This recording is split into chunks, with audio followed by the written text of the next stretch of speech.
किरण जुनेजा एक वक्त पर ये भारतीय टीवी जगत का नामी चेहरा हुआ करती थी, यानी दूरदर्शन के ज़माने में।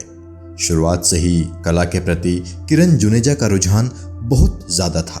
ये बढ़िया चित्रकारी करती थी, नाटकों में हिस्सा लिया करती थी और खेल कूद में भी आगे रहती थी। कॉलेज के दिनों में तो अभिनय में इनका मन कुछ ऐसा लगा कि खुद को पूरी तरह से इन्होंने नाटकों के लिए समर्पित कर दिया। अभिनय के अलावा नाट्य निर्देशन भी इन्होंने खूब किया। चित्रकला भी साथ ही जारी रही और नाटकों व चित्रकला में इन्होंने खूब पुरस्कार जीते। 10 फरवरी 1964 को उत्तराखंड के अल्मोड़ा जिले के कपकोट गांव में किरण जुनेजा का जन्म हुआ था, मगर ये महज 16 दिनों की थी जब इनके पिता दिल्ली के पंजाबी बाग इलाके में आकर बस गए। इनके पिता गुरमुख जुनेजा पेशे से डॉक्टर थे। बच्चों के बेहतर भविष्य के लिए ही वो अपनी पत्नी और बेटा बेटी को साथ लेकर उत्तराखंड से दिल्ली आ गए थे। किरण और उनके बड़े भाई की पढ़ाई लिखाई और परवरिश दिल्ली में ही हुई थी। 80 के दशक में जब ये कॉलेज स्टूडेंट थी तब ही इन्होंने मॉडलिंग शुरू कर दी थी और देखते ही देखते ये भारत की नामी मॉडल बन गई थी। कई बड़े ब्रांड्स के लिए इन्होंने विज्ञापन किए।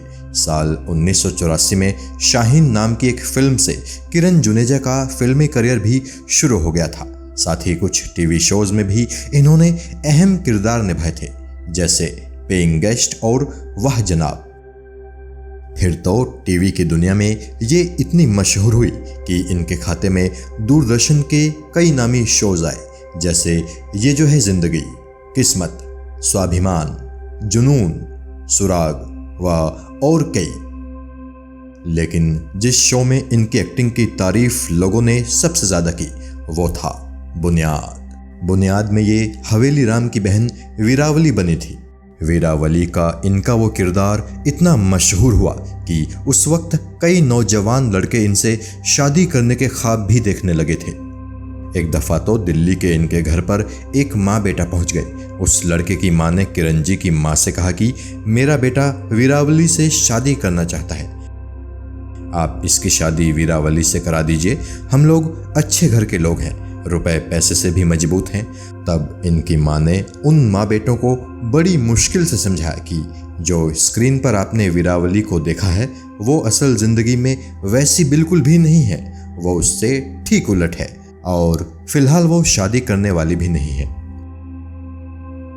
बुनियाद के अलावा B.R. चोपड़ा की महाभारत में किरण जुनेजा का निभाया गंगा मैया का किरदार भी यादगार बन गया था।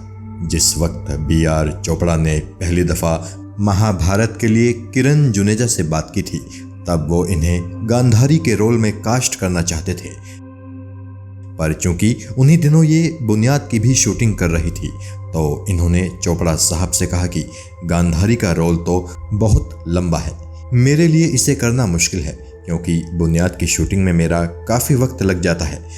फिर लगभग 15 दिन बाद B.R. चोपड़ा ने इन्हें दोबारा फ़ोन किया और इनसे कहा कि तुम्हारे लिए मैंने एक ऐसा रोल ढूंढा है जो तुम आराम से कर लोगी और लोग भी तुम्हें सालों तक याद रखेंगे। वो रोल है गंगा का रोल। तुम्हें बहुत ज़्यादा शूटिंग इसके लिए नहीं करनी पड़ेगी। B.R. चोपड़ा का ये ऑफर किरण जुनेजा को पसंद आया और इस तरह ये बनी महाभारत में गंगा मैया। साल 1986 में आई एक मिसाल नाम की फिल्म में किरण जुनेजा लीड भूमिका में थी।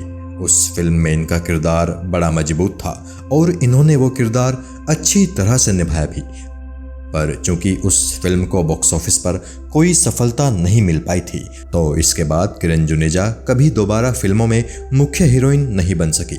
इसके बाद इन्होंने फिल्मों में सपोर्टिंग कैरेक्टर्स निभाने शुरू कर दिए और फिर साल 1995 में इन्होंने फिल्मों से ब्रेक ले लिया।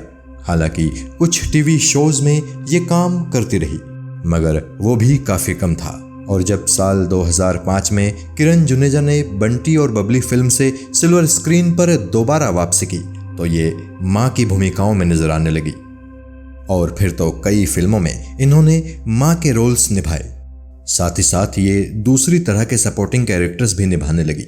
एक्टिंग के अलावा किरण जुनेजा चित्रकारी भी खूब करते हैं। साथ ही दूरदर्शन के शो कोशिश से कामयाबी तक में ये होस्ट की भूमिका में नजर आती हैं। किरण जुनेजा ने फिल्म इंडस्ट्री की नामी शख्सियत और बहुत बड़े डायरेक्टर रमेश सिप्पी से शादी की है। किरण रमेश सिप्पी की दूसरी पत्नी है और किरण व रमेश सिप्पी जी की कोई औलाद नहीं है।